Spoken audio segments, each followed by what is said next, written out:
स्वागत है आपका हमारे शो कनेंड्रम में। आज के एपिसोड में हम बात करने जा रहे हैं बर्म्यूडा ट्रायंगल के बारे में। बर्म्यूडा ट्रायंगल अटलांटिक ओशन में एक ट्रायंगुलर रीजन है जिसके कॉर्नर्स पर बर्म्यूडा, मायामी और पोर्टो रिको है। ये ट्रायंगल 5 लाख स्क्वायर मील से 10 लाख स्क्वायर मील के बीच फैला हुआ है। बर्म्यूडा ट्रायंगल नाम का इस्तेमाल सबसे पहले 1964 में एर्गोजी मैगजीन के लिए एक आर्टिकल लिख रहे अमेरिकन ऑथर विंसेंट एच गैडिस ने किया था। इतिहास में कई ऐसे शिप्स और एयरक्राफ्ट्स रहे हैं जो बर्म्यूडा ट्रायंगल के अंदर तो गए लेकिन कभी बाहर नहीं आ पाए। टाइम्स मैगजीन की माने तो 1946 और 1991 के बीच 100 से ज़्यादा एयरक्राफ्ट्स और शिप्स यहाँ गायब हो चुके हैं। आपको ये जानकर हैरानी होगी कि बर्मुडा ट्रायंगल में सबसे पहली घटना अमेरिका की खोज करने वाले मशहूर एक्सप्लोरर क्रिस्टोफर कोलंबस के साथ हुई थी। बात है सितंबर 1492 की। कोलंबस अमेरिका की खोज में अटलांटिक ओशन की लहरों से जूझ रहे थे। जब उनका जहाज़ बर्मुडा ट्रायंगल के करीब पहुंचा तो उन्हें और उनके क्रू को अजीबोगरीब चीज़ें दिखाई देने लगी। कोलंबस के कंपास की नीडल तेज़ी से घूमने लगी। समुंदर की लहरें इतनी तेज़ हो गई जितनी आज तक उन्होंने कभी देखी नहीं थी। आसमान में तेज़ रोशनी चमकने लगी। एक पल के लिए तो कोलंबस को लगा कि आसमान से एक बड़ा आग का गोला समंदर में जा टकराया है। कोलंबस और उनका जहाज़ तो बिना किसी खरोच के बर्मुडा ट्रायंगल से बाहर आ गया। लेकिन आज हम उन एयरक्राफ्ट्स और शिप्स की बात करेंगे जिनकी किस्मत इतनी अच्छी नहीं थी।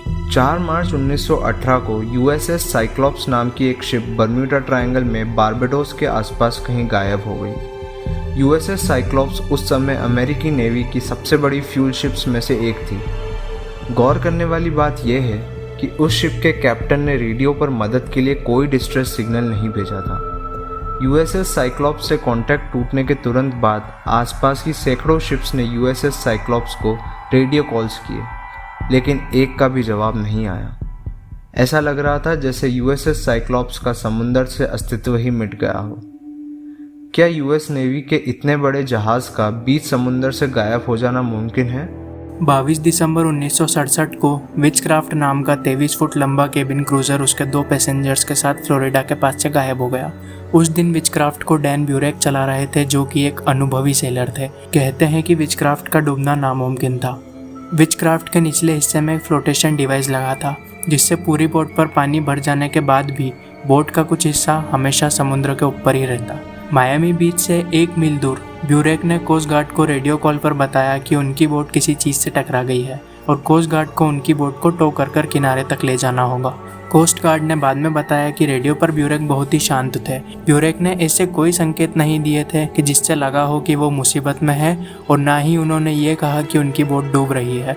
जब कोस्ट गार्ड ब्यूरेक की बताई हुई लोकेशन पर पहुंचे तब वहां विचक्राफ्ट का नामो निशान नहीं था। ताज्जुब की बात यह है कि विचक्राफ्ट पर कई लाइफ जैकेट्स, फ्लोटिंग सीट्स और फ्लेयर गन्स थी। और तो और समुद्र तट से सिर्फ 1 मील दूर था विचक्राफ्ट। इतना सब होने के बावजूद विचक्राफ्ट और उसके दोनों पैसेंजर्स को फिर कभी नहीं देखा गया। 5 दिसंबर 1945 को यूएस मिलिट्री के 5 TBM Avenger torpedo bomber planes ने फ्लोरिडा से करीब 2 बजे रूटीन ट्रेनिंग के लिए उड़ान भरी। मिलिट्री डॉक्यूमेंट्स के हिसाब से इन सभी प्लेन्स को उड़ान से पहले अच्छे से चेक किया गया था और मौसम भी उड़ान के लिए अनुकूल था।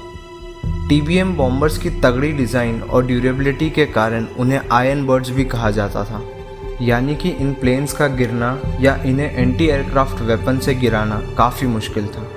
फ्लाइट 19 में मिलिट्री के 14 लोग थे और फ्लाइट का नेतृत्व लेफ्टिनेंट चार्ल्स टेलर कर रहे थे। अपना ट्रेनिंग मिशन पूरा करने के बाद लेफ्टिनेंट चार्ल्स टेलर का प्लेन बर्म्यूडा ट्रायंगल में कहीं खो गया। चूँकि उस समय जीपीएस तकनीक का आविष्कार नहीं हुआ था, टेलर और उनके को पायलट्स के पास दिशा ढूंढने का एकमात्र तरीका था उनका कंपस। कुछ देर तो कंपस ने काम किया, लेकिन फिर अचानक उसकी नीडल तेजी से घूमने लगी। थोड़ी देर बाद कंट्रोल टावर को पायलट का भेजा हुआ एक इमरजेंसी ट्रांसमिशन मिला। चलिए सुनते हैं वो original transmission. We can't find west. Everything is wrong. We can't be sure of any direction. Everything looks strange. Even the ocean. करीब 20 मिनट बाद लेफ्टिनेंट चार्ल्स टेलर ने घबराते हुए एक और संदेश भेजा जो फ्लाइट 19 का आखिरी संदेश होने वाला था। We can't make out anything. We think we may be about 225 miles northeast of base.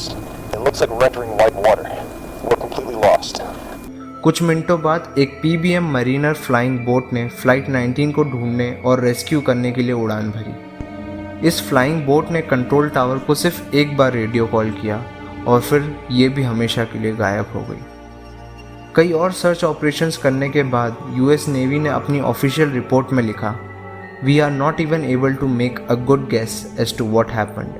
Bermuda Triangle के किस्से इतने चौंकाने वाले हैं कि बीते सालों में कई अलग अलग थ्योरीज सामने आई हैं। चलिए देखते हैं ये थ्योरीज क्या कहती हैं। यह थ्योरी कहती है कि बर्मुडा ट्रायंगल की वेदर कंडीशंस इसे हवाई और समुद्री यात्रा के लिए खतरनाक बना देती है। अटलांटिक ओशियन के ज़्यादातर तूफान बर्मुडा ट्रायंगल से गुजरते हैं, जिसके कारण जहाज अपना नियंत्रण आसानी से खो सकते हैं। खराब मौसम के कारण कभी कभी हवा में वाटर टोर्नेडोज बनते हैं जो एयरक्राफ्ट्स को अपने अंदर खींच सकते हैं। अब इसमें एक सवाल ये उठता है कि समुद्र में क्रैश हुए शिप्स और एयरक्राफ्ट्स का मलबा आज तक क्यों नहीं मिला। अटलांटिक ओशियन में समुद्र के सबसे गहरे हिस्से पाए जाते हैं जिन्हें ट्रेंचेस कहा जाता है। शायद क्रैश हुए शिप्स और एयरक्राफ्ट्स का मलबा इन ट्रेंचेस में उतर जाता होगा और समुद्र के तल से भी नीचे होने के कारण आज तक इन्हें कोई ढूंढ नहीं पाया। दूसरी थ्योरी ये कहती है कि बर्म्यूडा ट्रायंगल में कोई मैग्नेटिक फिनोमेनन है जिसके कारण कंपास और दूसरे इलेक्ट्रॉनिक इक्विपमेंट काम करना बंद कर देते हैं। यहाँ ये जान लेना ज़रूरी है कि ये पहले ही साबित हो चुका है कि बर्म्यूडा ट्रायंगल में मैग्नेटिक नॉर्थ और ट्रू नॉर्थ अलाइन होते हैं। तूफान के दौरान तेज़ बिजली कड़कने से ये मैग्नेटिक फील्ड्स और स्ट्रॉन्ग हो जाती है। कभी कभार ये बिजली एक बॉल का शेप ले लेती है जिसे बॉल लाइटनिंग इफेक्ट कहते हैं। हो सकता है उस दिन क्रिस्टोफर कोलंबस ने आसमान में यही ग्लोइंग लाइट्स देखी हो। एटलांटिस के बारे में पहली बार ग्रीक फिलोसोफर प्लेटो ने लिखा था। लेजेंड के अनुसार एटलांटिस एक प्राचीन नेवल सभ्यता थी जो रातों रात समुद्र में समा गई थी। 1970s में चार्ल्स बर्लिट्स ने यह थ्योरी रखी कि हो सकता है एटलांटिस की पूरी सभ्यता ही इस बर्मुडा ट्रायंगल की चपेट में आकर समुद्र में डूब गई हो। माना जाता है कि एटलांटिस के पास डिवाइन टेक्नोलॉजीज थी जिससे वहाँ के लोग पानी के अंदर भी सांस ले सकते थे और जीवन जी सकते थे। इस थ्योरी के अनुसार बर्मुडा ट्रायंगल में गायब हुए लोग अब समुद्र के नीचे the lost city of Atlantis में रहते हैं। कुछ थ्योरिस्ट का मानना है कि बर्म्यूडा ट्रायंगल किसी दूसरी दुनिया में जाने का एक दरवाज़ा या ब्लैक होल है। बर्म्यूडा ट्रायंगल की कुछ घटनाएं ऐसी है जिसमें लोगों ने बताया कि उनका समय बहुत तेज़ी से बीत गया। ऐसा ही एक किस्सा हुआ ब्रूस गर्नन के साथ। 1970s में पायलट ब्रूस गर्नन ने कहा कि एक बार वे बर्म्यूडा ट्रायंगल का शिकार होते होते रह गए। उन्होंने बताया कि फ़्लाइट के दौरान अचानक आकाश में चारों तरफ घना सफ़ेद कोहरा छा गया। चूँकि उनके सारे इक्विपमेंट्स ने काम करना बंद कर दिया था, उन्होंने करीब 3 मिनट तक अपना प्लेन महज अंदाजे से उड़ाया। कुछ देर बाद कंट्रोल टावर ने उन्हें बताया कि वो मायामी के ऊपर उड़ रहे हैं। जब उन्होंने अपनी घड़ी देखी तो 40 मिनट बीत चुके थे, लेकिन उन्होंने 90 मिनट का सफ़र तय कर लिया था। ये आखिरी थ्योरी बर्मुडा ट्रायंगल से जुड़ी सबसे पुरानी थ्योरी है। इसके हिसाब से बर्मुडा ट्रायंगल से गुजर रहे शिप्स और एयरक्राफ्ट्स को गायब करने में किसी एलियन सभ्यता का हाथ है, या यूं कहे कि यहाँ गायब हुए शिप्स और एयरक्राफ्ट्स को असल में एलियंस ने अगवा किया है। कुछ लोग तो यहाँ तक कहते हैं कि बहामास में एक सीक्रेट यूएस नेवी बेस है जहाँ यूएस गवर्नमेंट एलियंस के साथ मिलकर काम कर रही है। इसे अंडर वाटर एरिया 51 का नाम भी दिया गया है। हैरानी की बात यह है कि अक्टूबर 2014 में एक कार्निवल क्रूज शिप पर गए 2 पैसेंजर्स ने लौटकर बताया कि उन्होंने दिन के उजाले में एक यूएफओ को उड़ते हुए यहाँ पर देखा था। आप लोगों को क्या लगता है, क्या बर्मुडा ट्रायंगल में हुई घटनाओं में किसी पारलौकिक शक्ति का हाथ है, या फिर इनका कोई साइंटिफिक एक्सप्लेनेशन है, या हो सकता है कि ये किस्से महज एक इत्तेफाक हो? अपने थॉट्स हमें कमेंट सेक्शन में बताएं और अगर आप चैनल पर नए हैं तो हमारे चैनल को सब्सक्राइब करें। हम हर हफ्ते ऐसे ही वीडियो लाते रहेंगे। मिलते हैं अगले वीडियो में, तब तक के लिए गुड बाय।